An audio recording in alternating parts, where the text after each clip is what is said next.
Good afternoon, friends. Welcome at the study with Saurabh. In this lecture, we will discuss about the Indian polity. If you haven't, if you didn't saw the first lecture, then go to our channel and saw the first lecture. Then watch this lecture. So, in this lecture, we will discuss the Indian polity. Indian polity means Bharatiya Raj Vyavastha. In the Indian polity, we will discuss the constitutional development of India.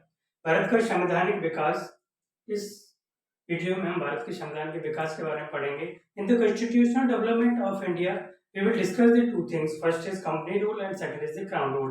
Company के अधीन शासक and the crown के अधीन शासक. So let us start. आप सब जानते हैं कि भारत का मुगल बादशाह जलालुद्दीन मोहम्मद अकबर के समय में एक ब्रिटिशर भारत में आया जिसका नाम था जॉन मंडेलाउर. जॉन मंडेलाउर भारत सबसे पहला अंग्रेज जो कि भारत आया और ब्रिटिश जाकर उसने एक व्यापारियों का ग्रुप बनाया जिसका नाम था एडवेंचरस मर्चेंट एडवेंचरस. ये ग्रुप भारत और भारत जैसे पूर्वी देशों में व्यापार करने के लिए परमिशन चाहता था और ब्रिटिश उस समय ब्रिटिश की रानी क्वीन एलिजाबेथ टेलर प्रथम वहां की शासक थी. सो इसीलिए क्वीन एलिजाबेथ प्रथम ने एक चार्टर दिया, एक राजलेख दिया, दैट इज चार्टर ऑफ 1600 का राजलेख. In which the queen Elizabeth the charter of the 1600 in which the Queen Elizabeth Taylor Pratham gave the trade monopoly to the merchant adventurers group in the India for 15 years. इस charter में queen Elizabeth प्रथम ने व्यापारिक एकाधिकार दिया merchant adventurers को 15 साल के लिए. दिस चार्टर वॉज साइंड 31 दिसंबर 1600. ये जो राजलेख था उसमें साइन किया गया 31 दिसंबर 1600 को लंदन में और the British east India company के लिए. इसके बाद आप जानते हैं मुगल बादशाह जहांगीर के दरबार में एक और अंग्रेज आया, समुद्री मार्ग से एक अंग्रेज आया जिसका नाम था विलियम हॉकिंस. और 1615 ईस्वी में एक और अंग्रेज आया जिसका नाम था सर थॉमस. मुगल बादशाह जहांगीर की परमिशन से by the permission of Mughal emperor charter act of 1600 राजलेख in which the queen Elizabeth Taylor प्रथम गिव द ट्रेड मोनोपोली जो व्यापारिक अधिकार दिया मर्चेंट एडवेंचरर्स को भारत में 15 साल के लिए. द चार्टर वाज साइंड 31 दिसंबर 1600. जो राजलेख था उसको साइन किया गया 31 दिसंबर 1600 को लंदन में for the British east India company. इसके बाद आप जानते हैं कि भारत का बादशाह जहांगीर के दरबार में एक और समुद्री मार्ग से एक और अंग्रेज आया जिसका नाम था William Hawkins.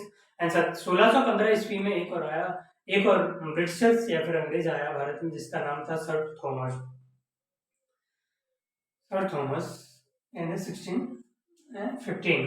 Bye the permission of Mughal emperor Mughal बादशाह के परमिशन से in 1613 established first East India company factory in the Surat. Mughal बादशाह के परमिशन से फर्स्ट ईस्ट इंडिया कंपनी स्थापित हुई वहां पे सूरत में. ईस्ट इंडिया कंपनी के 100 सालों के अंदर ही East India company established three presidencies.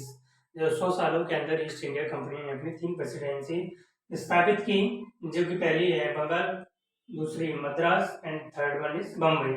In which these are called the presidencies of the East India Company, in which the one governor, one deputy governor, and the 24 others members. That is court of director, Nideshak Mandal. So this is the Charter Act of the 16 and the first East India Company established in the 1613 in the Surat. East India company Surat में स्थापित की Britishers ने बंगाल पर अधिकार करना शुरू कर दिया था क्योंकि मुगल का पतन होता जा रहा था और ब्रिटिशर्स राइज करते जा रहे थे, बढ़ते जा रहे थे. एक टर्निंग पॉइंट आया जब battle of Plassey 1757 battle of Plassey occurred. एक मोड़ बिंदु आया जब 1757 का प्लासी का युद्ध हुआ, जिसमें कि Robert Clive Shuja-ud-Daula was defeated by the Robert Clive, जिसमें कि रॉबर्ट क्लाइव ने सुजाउद्दौला को हरा दिया। एक और टर्निंग पॉइंट आया जिसमें कि बैटल ऑफ बक्सर का युद्ध हुआ 1764 का, जिसमें कि अंग्रेजों का विरोध कर रहे थे जो भारत के 3 शासक थे। शाह आलम सेकंड मुगल बादशाह था, सुजाउद्दौला अवध का नवाब था और मीर कासिम पूर्व नवाब था बंगाल का। और अंग्रेजों की तरफ से जो लड़ रहे थे उसका नाम था हेक्टर मुनरो, जो चीफ आर्मी था ब्रिटिश आर्मी का, chief of the British army Buxar के युद्ध में।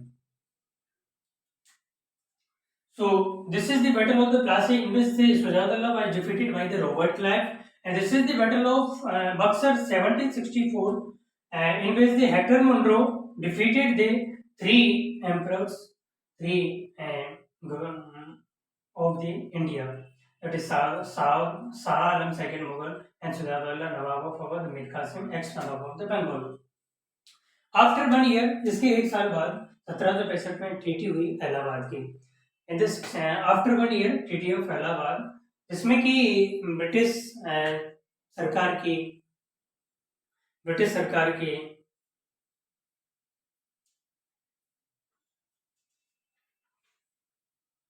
अगले एक साल बाद ट्रीटी हुई इलाहाबाद की, जिसमें कि जिस ट्रीटी के तहत ब्रिटिश की नीति तय कर दी गई, जिसमें कि ब्रिटिश बिहार बंगाल और उड़ीसा प्रांतों में जो रेवेन्यू जनरेट होता है उसका अधिकार भी ब्रिटिश कंपनी के अधिकार में आ गया। इसके बाद 1765 से लेकर 1772 Robert Clive applied a directly in the Bengal. Robert Clive ने द्वैत शासन लागू कर दिया बंगाल में। This directory called the loot of India. इसी डायरेक्टरी को हम भारत की लूट कहते हैं। इसी डायरेक्टरी को हम कहते हैं भारत की लूट। इन द डायरेक्टरी सिस्टम, इस द्वैत शासन में होता था कि 2 कर, जो बंगाल के लोग हैं उनको 2 कर देने होते थे। पहला कर डायरेक्टली ईस्ट इंडिया कंपनी को जाता था, दूसरा कर का एक बहुत बड़ा हिस्सा ब्रिटिशर्स को दे दिया जाता था और जो दीवान से जो वसूल करते थे उन्हें दे दिया जाता था। इस तरीके से ईस्ट इंडिया कंपनी में इतनी घूसखोरी बढ़ गई, इतनी बेईमानी बढ़ गई, इसको देखते हुए और इसको नियंत्रण और इसको कंट्रोल करने के लिए कोई नियम नहीं था। इसको मद्देनजर रखते हुए ब्रिटिश सरकार ने कहा कि ईस्ट इंडिया कंपनी ब्रिटिश शासन तो करेगी इंडिया पर एक नीति होगी, जिससे नीति की शुरुआत हुई। वहीं से हम शासन करेंगे और यहीं से उस पर नियंत्रण लगाया जाएगा। बस यहीं से शुरू होती है constitutional development of India, Bharat का संवैधानिक विकास। Constitutional development of India, Bharat का संवैधानिक विकास। British government upon the Warren Hastings, British सरकार ने वॉरेन हेस्टिंग को गवर्नर बना दिया गया, बंगाल का गवर्नर बनाकर भेज दिया गया। ही एबोलिश्ड, उसने जो द्वैत शासन की प्रथा थी उसको खत्म कर दिया गया। So this is the complete information related to the constitutional development of India of the company rule. In the next lecture, we will discuss the crown rule, crown के अधीन शासक. If you like this video, then subscribe, share and comment. Thank you very much.